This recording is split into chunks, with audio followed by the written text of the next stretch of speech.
In the beginning, there was a void, nothingness.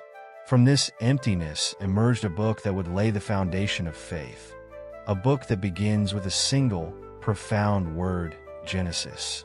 This is the story of how everything began. Genesis introduces us to a world crafted with care, a world filled with wonder, beauty, and purpose. It unveils humanity's origins, our early choices, and the consequences that shaped our existence.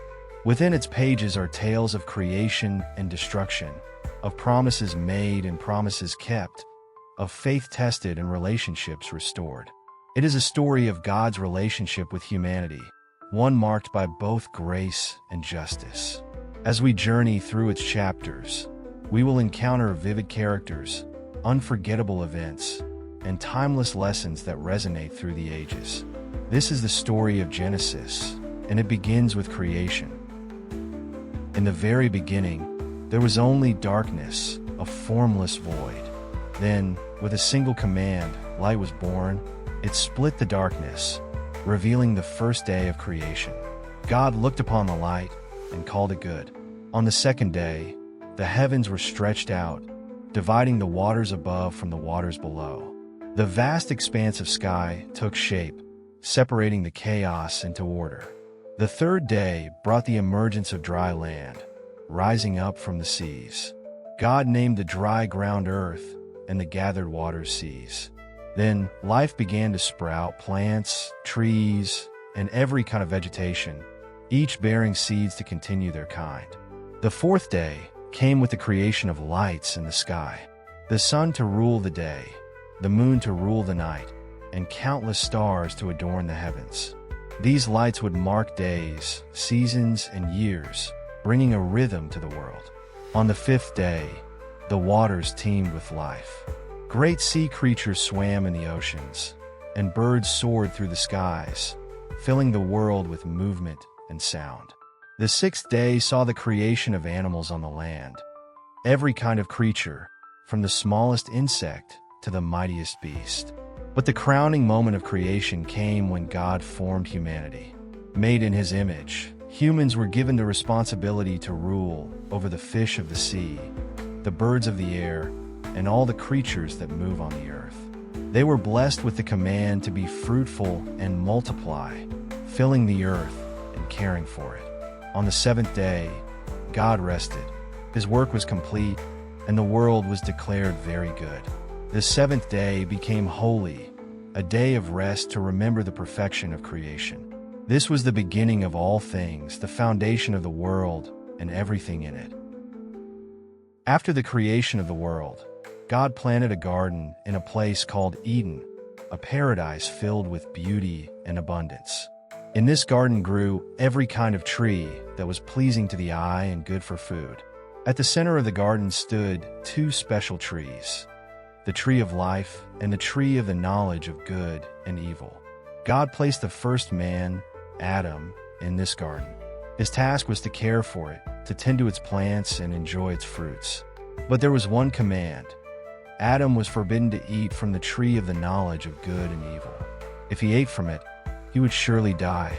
Seeing that it was not good for Adam to be alone, God caused him to fall into a deep sleep.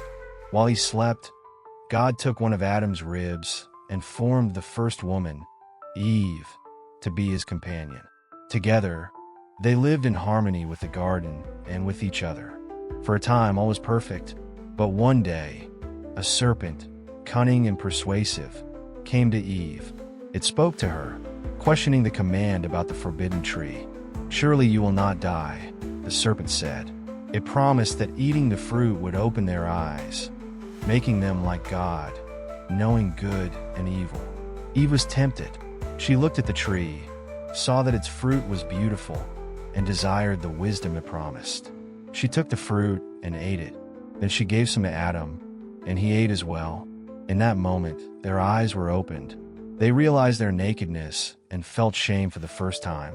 They hurried to sew fig leaves together to cover themselves. Later, when they heard God walking in the garden, they hid among the trees. But God called out to them, asking where they were. When they confessed what they had done, God confronted them about their disobedience. The serpent was cursed to crawl on its belly and face enmity with humanity. Eve was told she would endure pain in childbirth, and that her desire would be for her husband, who would rule over her. Adam was told that the ground would now be cursed because of him, and he would have to toil for his food all the days of his life. Then, God made garments of skin to clothe Adam and Eve. He banished them from the garden, placing a cherubim and a flaming sword to guard the way to the tree of life. Thus, paradise was lost, and humanity began its journey in a world forever changed. After leaving the Garden of Eden, Adam and Eve began their life in the world, and soon they had 2 sons. The first was Cain, a farmer who worked the soil. The second was Abel, a shepherd who tended flocks. As time passed, both sons brought offerings to God. Cain brought some of the fruits of his harvest, while Abel offered the best portions of the firstborn from his flock. God looked with favor on Abel and his offering, but he did not regard Cain's offering in the same way. Cain was furious. His face fell, consumed by anger and jealousy. God spoke to him, warning him that sin was crouching at his door, eager to control him, but he must master it. But Cain did not heed the warning. Instead, he invited Abel to go out into the field with him. There, overcome by his rage, Cain attacked his brother and killed him, the first act of murder. Later, God came to Cain and asked, "Where is your brother Abel?" Cain, trying to evade the truth, replied, "Am I my brother's keeper?" But God knew what had happened. He said, "Your brother's blood cries out to me from the ground." God then cursed Cain, condemning him to be a restless wanderer on the earth. The ground, stained with Abel's blood, would no longer yield its crops for him. Cain, overcome with fear, cried out, "My punishment is too great to bear. Anyone who finds me will kill me." But God, in his mercy, placed a mark on Cain to protect him, ensuring that no one would harm him. Cain left God's presence and went to live in the land of Nod, east of Eden. There he started a family, but his act of violence would echo through generations, marking the world with the weight of human conflict. After the tragedy of Cain and Abel, Adam and Eve had another son, named Seth. It was through Seth that a new line of descendants would continue, one that called upon the name of the Lord. From Seth's lineage, humanity began to grow and spread across the earth. The story of the generations of Adam traces the lives of his descendants, a line of people living in a world increasingly marred by sin. Each generation carried the memory of creation and the promise of life, but also the shadow of the fall. The family line continued through Seth, leading to his son Enosh, and onward through generations. Notable among them was Enoch, who walked faithfully with God. Unlike others, Enoch did not experience death. Instead, he was taken by God, a mysterious and remarkable event that set him apart. As the years passed, lifespans were long, often stretching into centuries. Fathers passed on their knowledge to sons, and families grew into communities. But with this growth came corruption. The world was filled with violence and wickedness, and humanity's thoughts turned continually toward evil. Yet, amidst the growing darkness, there was a glimmer of hope. From the line of Seth came Noah, a man who would find favor in the eyes of the Lord. He would become the key to a new beginning, a righteous man chosen for a divine mission. The generations of Adam remind us of humanity's endurance and the persistence of God's plan, even in a broken world. As humanity multiplied across the earth, so too did its wickedness. The thoughts of men and women were consumed by evil, and the earth was filled with violence. Seeing this corruption, God was grieved and decided to bring judgment upon the world, wiping out all living things. But amidst the darkness, there was one man who stood apart, Noah, a righteous man who walked faithfully with God. God spoke to Noah and revealed his plan to send a great flood to cleanse the earth. He instructed Noah to build an ark, a massive wooden vessel, according to precise dimensions. The ark would be a refuge for Noah, his family, and pairs of every kind of living creature, birds, animals, and all that crawled on the ground. Noah obeyed. He worked tirelessly, building the ark as God had commanded. When it was finished, God told Noah to gather his family and the animals and enter the ark, for the flood would soon begin.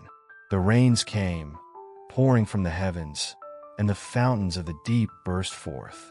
Water covered the earth, rising higher and higher until even the tallest mountains were submerged. Every living thing outside the ark perished.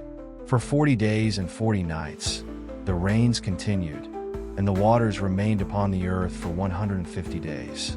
Inside the ark, Noah and his family cared for the animals, waiting patiently for the storm to subside. Eventually, God remembered Noah and caused the waters to recede. The ark came to rest on the mountains of Ararat. Noah sent out a raven, and later a dove, to see if the land was dry. The dove returned with an olive leaf, signaling that life was beginning to return. When the earth was dry, God commanded Noah to leave the ark with his family and the animals. Stepping onto dry ground, Noah built an altar and offered a sacrifice to the Lord in gratitude. God made a covenant with Noah, promising never to destroy the earth by flood again. As a sign of this covenant, he placed a rainbow in the sky, a reminder of his mercy and faithfulness. Noah's family began anew, becoming the ancestors of all nations. Though the flood had cleansed the earth, the struggle between good and evil would continue. After the flood, Noah's descendants began to spread across the earth. They shared one language and lived as a united people. As they journeyed, they settled in a plain in the land of Shinar. Here, they made a bold decision to build a city and a tower that would reach the heavens. The people said to one another, "Let us make bricks and bake them thoroughly." Using these bricks, they began constructing a massive tower. Their goal was clear: to make a name for themselves and prevent being scattered across the earth. But their ambition displeased God. He came down to see the city and the tower they were building. God observed their unified efforts and said, "If as one people speaking the same language they have begun to do this, nothing they plan to do will be impossible for them." To halt their plans, God decided to confuse their language. Suddenly, the people could no longer understand one another. Confusion spread among them, and the construction of the city and tower came to a halt. Unable to communicate, the people were scattered across the earth, just as they had sought to avoid. The city became known as Babel, which means confusion, for it was there that God confused the language of the world. The tower remained unfinished, a monument to human pride and the limits of human ambition. From that point, the nations of the earth began to form, each with its own language and culture, spreading far and wide as God had intended. In the land of Haran lived a man named Abram, a descendant of Noah through the line of Shem. Abram was a man of faith, and it was to him that God chose to reveal a new and remarkable promise. One day, God spoke to Abram, saying, "Leave your country, your people, and your father's household, and go to the land I will show you." God promised to make Abram into a great nation, to bless him, and to make his name great. Through Abram, all the families of the earth would be blessed. Without hesitation, Abram obeyed. At the age of 75, he left Haran, taking with him his wife Sarai, his nephew Lot, and all their possessions. They journeyed toward the land of Canaan, trusting in God's direction. When they arrived in Canaan, God appeared to Abram again and said, "To your descendants, I will give this land." Abram built an altar there to honor God and continued to travel through the region. But the journey was not without challenges. A severe famine forced Abram to go to Egypt to find food. There, fearing for his life because of Sarai's beauty, Abram devised a plan. He told Pharaoh that Sarai was his sister. Pharaoh took Sarai into his household, but God afflicted Pharaoh and his household with severe plagues. When the truth was revealed, Pharaoh sent Abram and Sarai away. allowing them to leave Egypt with great wealth. Returning to Canaan, Abram grew even wealthier, with flocks, herds, and servants. But the promise of descendants remained unfulfilled, and the journey of faith was far from over. This was the beginning of Abram's story, a story of trust in God's promises and a covenant that would change the course of history. Abram and Sarai lived in Canaan, blessed with wealth and God's promises, but years passed, and they remained childless. God had promised Abram countless descendants, yet Sarai was unable to bear children. Doubt began to creep into their hearts. In desperation, Sarai proposed a solution. She suggested that Abram take her Egyptian servant, Hagar, as a wife. Through Hagar, they might have the child they longed for. Abram agreed, and Hagar conceived a child. But once Hagar was pregnant, tension grew in the household. Hagar began to look down on Sarai, and Sarai became resentful. In her anger, Sarai blamed Abram and treated Hagar harshly, causing her to flee into the wilderness. Alone and distressed, Hagar encountered an angel of the Lord by a spring of water. The angel comforted her, saying, "Return to Sarai and submit to her." The angel also delivered a remarkable promise. Hagar's descendants would be too numerous to count. The child she carried was to be named Ishmael, which means God hears, because the Lord had heard her affliction. Hagar obeyed and returned to Abram and Sarai. In time, she gave birth to Ishmael, Abram's first son. Abram was 86 years old when Ishmael was born, and he loved his son deeply. But Ishmael was not the child of the covenant. God had a greater plan, one that would be fulfilled in a miraculous way, reaffirming his promise to Abram and Sarai. 13 years after the birth of Ishmael, when Abram was 99 years old, God appeared to him again. This time, God reaffirmed his covenant in a profound and lasting way. God declared, "I am God Almighty. Walk before me faithfully and be blameless." He promised that Abram would become the father of many nations. And to reflect this, God changed his name from Abram to Abraham, which means father of a multitude. Sarai's name was also changed to Sarah, meaning princess, for she would be the mother of nations and kings. God's covenant came with a sign, circumcision. Every male in Abraham's household, whether born into it or purchased as a servant, was to be circumcised as a mark of their belonging to the covenant. This would be a lasting sign between God and Abraham's descendants. Though Abraham already had Ishmael, God promised that Sarah herself would bear a son. This child, to be named Isaac, would be the child of the covenant. Abraham circumcised every male in his household, including himself and Ishmael, that very day, fulfilling God's command. The covenant was sealed, and God's promises were once again affirmed. As the years of waiting stretched on, the promise of Isaac still lingered. Yet Abraham and Sarah continued to trust in God's faithfulness. One day, as Abraham sat near the entrance of his tent during the heat of the day, 3 men appeared. Recognizing them as messengers from God, Abraham hurried to welcome them. He offered water to wash their feet and prepared a meal for them under the shade of a tree. As they ate, one of the visitors delivered startling news. Sarah would give birth to a son within a year. Listening from inside the tent, Sarah laughed to herself, thinking of her old age. But the visitor, knowing her thoughts, asked, "Why did Sarah laugh? Is anything too hard for the Lord?" After delivering this promise, the men rose to leave, and Abraham walked with them. As they looked toward the cities of Sodom and Gomorrah, God revealed his plan to Abraham. The outcry against these cities was great, and their sin was grievous. He intended to investigate and bring judgment. Abraham, knowing his nephew Lot lived in Sodom, pleaded with God.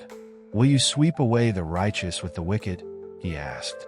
Abraham bargained with God, asking if the cities would be spared for the sake of 50 righteous people, then 45, then 30, and so on, down to 10. God agreed that if 10 righteous people could be found, he would not destroy the cities. 2 of the visitors, who were angels, arrived in Sodom that evening. Lot, sitting at the city gate, welcomed them into his home.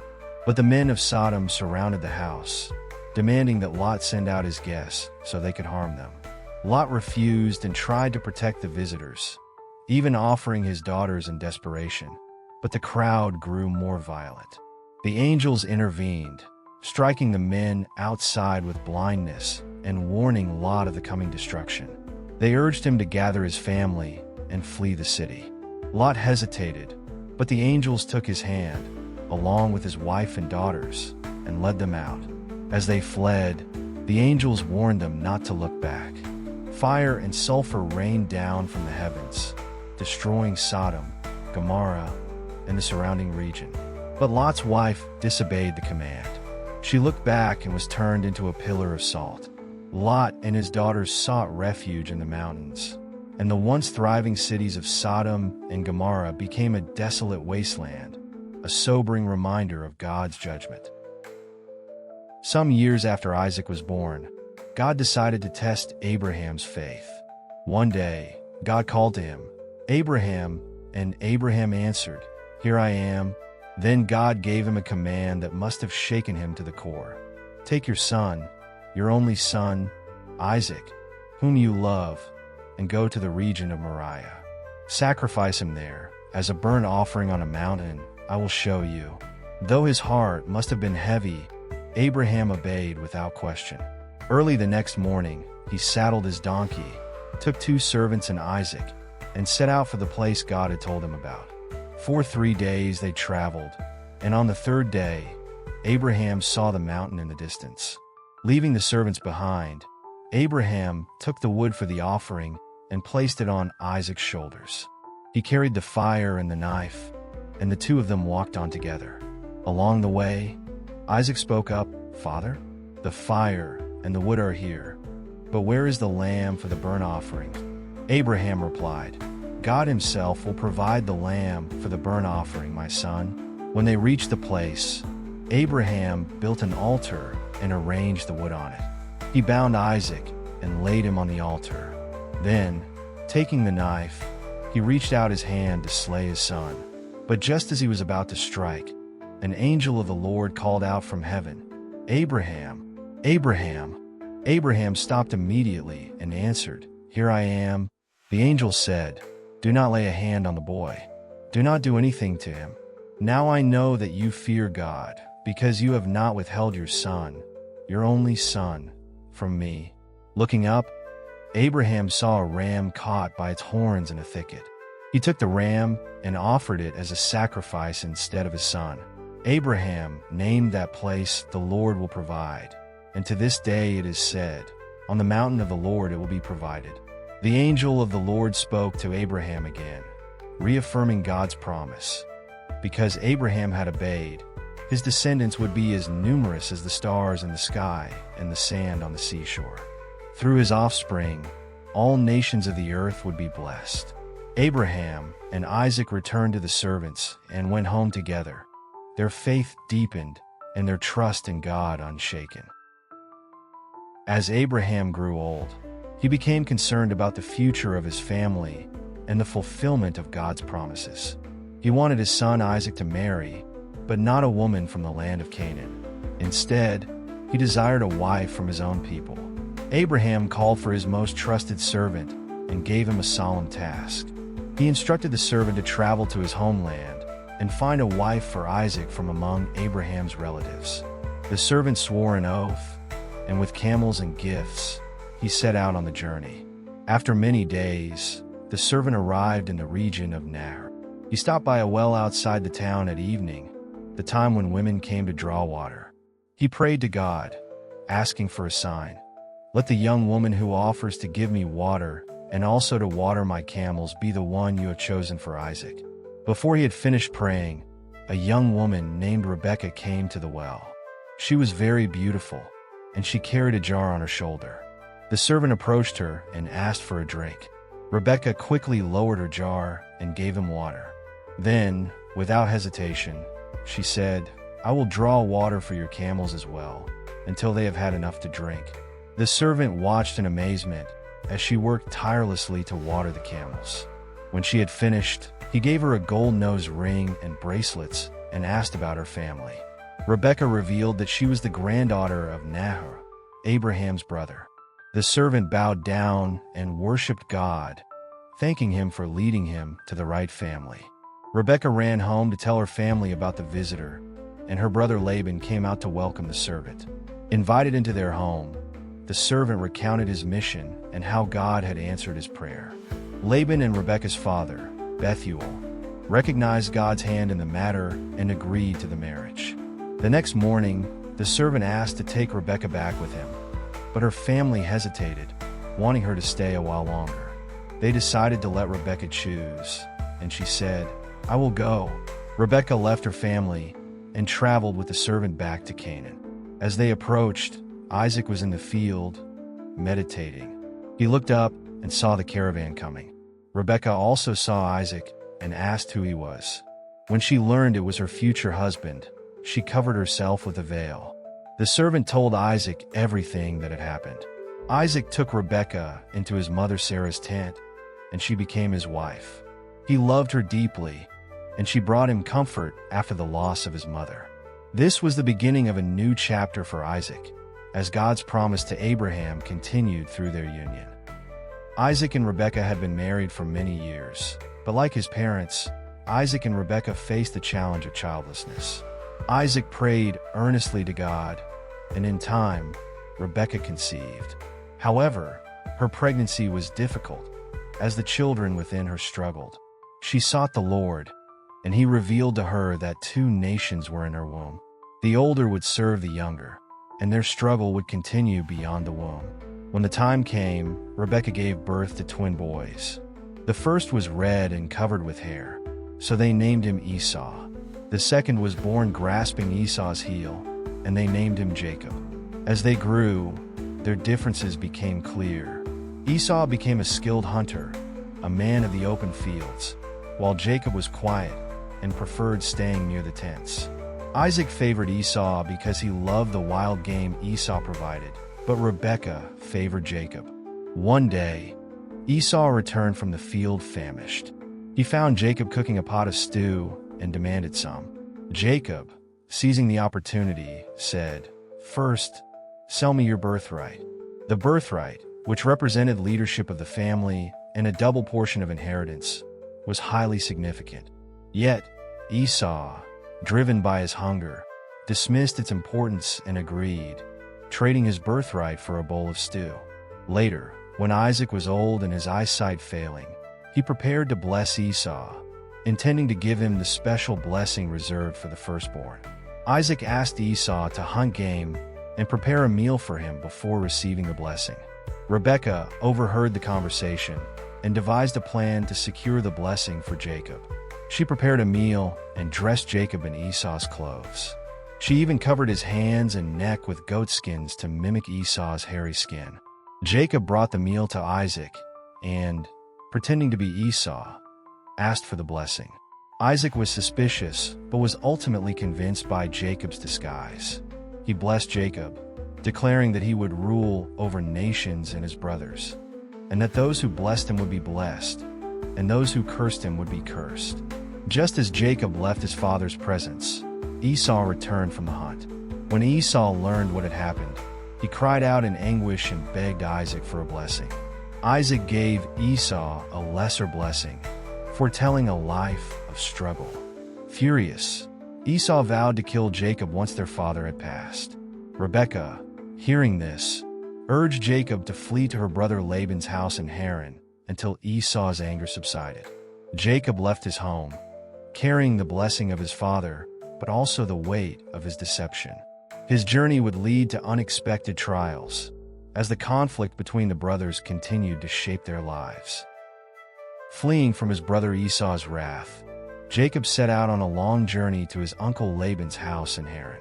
Alone and uncertain, he traveled through the wilderness, carrying nothing but his father's blessing and the hope of safety. One evening, as the sun set and darkness fell, Jacob stopped to rest. Taking a stone for a pillow, he lay down to sleep. That night, He had a vivid and extraordinary dream. In his dream, Jacob saw a ladder stretching from the earth to the heavens. Angels of God were ascending and descending on it, carrying out God's work. At the top of the ladder stood the Lord, who spoke to Jacob, saying, "I am the Lord, the God of your father Abraham and the God of Isaac. The land on which you are lying, I will give to you and your descendants. Your descendants will be like the dust of the earth, spreading out to the west and the east, to the north and the south. All peoples on earth will be blessed through you and your offspring." God also promised Jacob, "I am with you and will watch over you wherever you go. I will bring you back to this land, and I will not leave you until I have done what I have promised." When Jacob awoke, he was filled with awe. He said, "Surely the Lord is in this place, and I was not aware of it." Trembling, he added, "This is none other than the house of God. This is the gate of heaven." Early the next morning, Jacob took the stone he had used as a pillow and set it up as a pillar. He poured oil on it to consecrate it and named the place Bethel, which means house of God. Jacob made a vow, saying, "If God will be with me and will watch over me on this journey, providing me with food and clothing and allowing me to return safely to my father's household, then the Lord will be my God. This stone that I have set up as a pillar will be God's house, and of all that God gives me, I will give a tenth." With renewed faith and courage, Jacob continued his journey to Haran, knowing that God's presence would guide him wherever he went. After many days of travel, Jacob arrived in the land of the eastern peoples and came upon a well in a field. Flocks of sheep were gathered there, and shepherds waited to roll the stone away from the well's mouth and water their animals. Jacob asked them if they knew Laban, his uncle. The shepherds confirmed they did and told Jacob that Laban's daughter Rachel was approaching with her father's sheep. When Jacob saw Rachel, he was overcome with joy. He rolled the stone away from the well and watered her sheep himself. Then, introducing himself as her relative, Jacob kissed Rachel and wept. She ran to tell her father, and soon Laban came out to welcome Jacob into his home. Jacob stayed with Laban and worked for him. After a month, Laban offered to pay Jacob for his work, and Jacob made his desire clear. He loved Rachel and wished to marry her. Laban agreed, saying Jacob could marry Rachel if he worked for 7 years. Jacob gladly accepted, and the years felt like only a few days to him because of his love for her. When the time came, Laban prepared a great feast for the wedding. However, that night, Laban deceived Jacob by giving him his older daughter, Leah, instead of Rachel. In the darkness, Jacob did not realize the switch until morning. Furious, he confronted Laban, asking why he had been tricked. Laban explained that it was not customary to marry off the younger daughter before the older one. He offered Rachel to Jacob as well, but only if Jacob agreed to work another 7 years. Despite the betrayal, Jacob agreed because of his love for Rachel. A week later, Jacob married Rachel, and Laban gave her to him as his wife. However, this arrangement caused great tension within the family. Jacob loved Rachel more than Leah, and Leah felt unloved. God saw Leah's pain and blessed her with children, while Rachel remained barren. Leah gave birth to several sons, Reuben, Simeon, Levi, and Judah, bringing her great joy. But Rachel, desperate to have children, gave her servant Bilhah to Jacob as a wife. Through Bilhah, Rachel had 2 sons, Dan and Naphtali. Leah also gave her servant Zilpah to Jacob, who bore Gad and Asher. The rivalry between the sisters continued, but in time, God remembered Rachel. She gave birth to a son, Joseph, and later would have another son, Benjamin. These 12 sons became the ancestors of the 12 tribes of Israel. Through years of love, conflict, and labor, Jacob's family grew, and God's promises to him began to take shape. Among Jacob's 12 sons, Joseph stood out as his father's favorite. Born to Jacob's beloved wife, Rachel, Joseph was deeply cherished. To show his affection, Jacob gave Joseph a richly ornamented robe, a garment of many colors that set him apart from his brothers. This favoritism did not go unnoticed. Joseph's brothers resented him, and their jealousy grew with each passing day. Their bitterness deepened when Joseph began sharing dreams he had. In one dream, Joseph described how he and his brothers were binding sheaves of grain in a field. Suddenly, his sheaf stood upright while his brothers' sheaves gathered around and bowed down to it. This dream angered his brothers. "Do you intend to reign over us?" they demanded. In another dream, Joseph saw the sun, moon, and 11 stars bowing down to him. Even his father, Jacob, was unsettled by this dream, though he kept the matter in mind. One day, Jacob sent Joseph to check on his brothers, who were grazing their flocks near Shechem. When they saw him approaching, they conspired against him. "Here comes that dreamer," they said. "Let's kill him and throw him into a pit, and we'll say a ferocious animal devoured him." Reuben, the eldest brother, tried to dissuade them. "Let's not shed any blood," he said. Instead, he suggested throwing Joseph into a dry cistern, intending to rescue him later. The brothers seized Joseph, stripped him of his colorful robe, and threw him into the pit. As they sat down to eat, a caravan of Ishmaelite traders approached on their way to Egypt. Judah proposed selling Joseph to the traders, reasoning that it was better than killing him. The brothers agreed and sold Joseph for 20 pieces of silver. Joseph was taken to Egypt, where he was sold to Potiphar, an officer of Pharaoh and captain of the guard. Meanwhile, the brothers dipped Joseph's robe in goat's blood and brought it to their father, claiming they had found it. Jacob recognized the robe and assumed the worst. "A wild animal has devoured him," he mourned, tearing his clothes and refusing to be comforted. Unbeknownst to Jacob, Joseph was alive, beginning a journey in Egypt that would transform not only his life, but the future of his family. Years passed, and Joseph's life in Egypt took remarkable turns. After being sold to Potiphar, he rose to a position of trust in his household, only to be falsely accused and thrown into prison. Yet, through his God-given ability to interpret dreams, Joseph found favor with Pharaoh himself. He was elevated to the highest position in the land, second only to Pharaoh, and tasked with preparing Egypt for a great famine that Joseph had foretold. When the famine struck, it affected not only Egypt but also the surrounding lands, including Canaan, where Joseph's family lived. Jacob, hearing that grain was available in Egypt, sent 10 of his sons, Joseph's brothers, to buy food. Only Benjamin, the youngest and Jacob's new favorite, stayed behind. When the brothers arrived in Egypt, they came before Joseph, but they did not recognize him. Now, a powerful ruler, Joseph spoke to them through an interpreter. He remembered his dreams as he saw them bow before him, seeking food. Joseph decided to test his brothers. Accusing them of being spies, he questioned them about their family and demanded proof of their honesty. To ensure they would return, he held Simeon as a hostage and sent the rest back to Canaan with grain, warning them not to return unless they brought their youngest brother, Benjamin, with them. On their journey home, the brothers discovered that the silver they had paid for the grain had been secretly returned to their sacks. Fear gripped them, and they wondered what this meant. Back in Canaan, they told Jacob all that had happened. Jacob was distraught, refusing to send Benjamin to Egypt, for he could not bear to lose another son. But as the famine worsened, he reluctantly allowed Benjamin to go, placing him under the care of Judah, who pledged his own life as a guarantee for Benjamin's safety. When the brothers returned to Egypt with Benjamin, Joseph was deeply moved to see his younger brother, but he kept his identity hidden. He invited them to a feast and lavished attention on Benjamin, further arousing the brothers' unease. As they prepared to leave, Joseph devised one final test. He ordered his steward to fill their sacks with grain and secretly place his own silver cup in Benjamin's sack.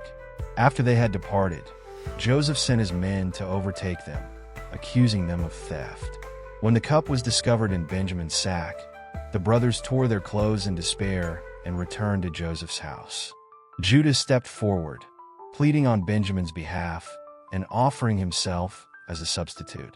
His heartfelt plea revealed the brothers' transformation and remorse. Unable to contain himself any longer, Joseph ordered everyone but his brothers to leave the room. Then he wept loudly and revealed his identity, saying, "I am Joseph. Is my father still alive?" The brothers were stunned and terrified, but Joseph reassured them, saying, "Do not be distressed or angry with yourselves for selling me here, because it was to save lives that God sent me ahead of you." He explained how God had used his trials to preserve their family during the famine. Joseph embraced his brothers and wept with them, and the family was reconciled. He instructed them to return to Canaan, bring their father and families, and settle in Egypt, where he would provide for them during the remaining years of famine. The brothers returned to Jacob with astonishing news. Joseph was alive and ruler of Egypt. Overcome with joy, Jacob set out with his family to see his beloved son, marking the beginning of a new chapter for the family of Israel. Upon hearing the incredible news that Joseph was alive and ruling in Egypt, Jacob was overcome with disbelief. But when his sons told him everything Joseph had said, and when he saw the wagons Joseph had sent to bring him to Egypt, his spirit revived. "My son Joseph is still alive," he said. "I will go and see him before I die." Jacob set out for Egypt with his entire family, including his sons, their wives, and children, a total of 70 members. Along the way, they stopped at Beersheba, where Jacob offered sacrifices to God. That night, God spoke to Jacob in a vision, saying, "Do not be afraid to go down to Egypt, for I will make you into a great nation there. I will go down with you, and I will surely bring you back again." Encouraged by God's promise, Jacob continued his journey. When they neared Egypt, Joseph prepared to meet his father. He rode in his chariot to Goshen, where Jacob was waiting. As soon as Joseph saw him, he embraced his father and wept for a long time. Jacob said to Joseph, "Now that I have seen you are still alive, I am ready to die." Joseph then guided his family in settling in Egypt. He brought 5 of his brothers to Pharaoh and introduced them, explaining that they were shepherds. Pharaoh welcomed them and offered them the fertile land of Goshen, where they could tend their flocks. Joseph also introduced Jacob to Pharaoh.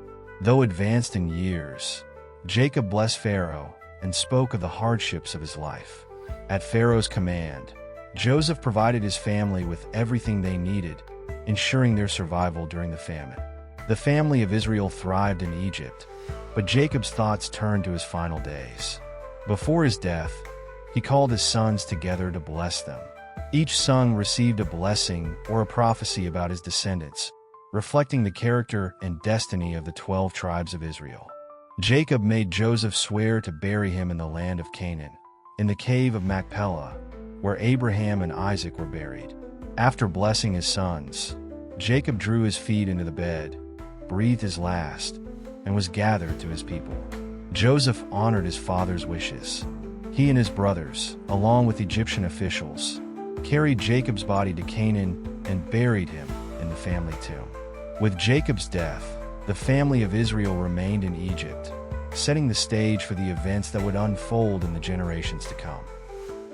And so, the book of Genesis comes to a close, a story of beginnings, of promises made and kept, of struggles and redemption.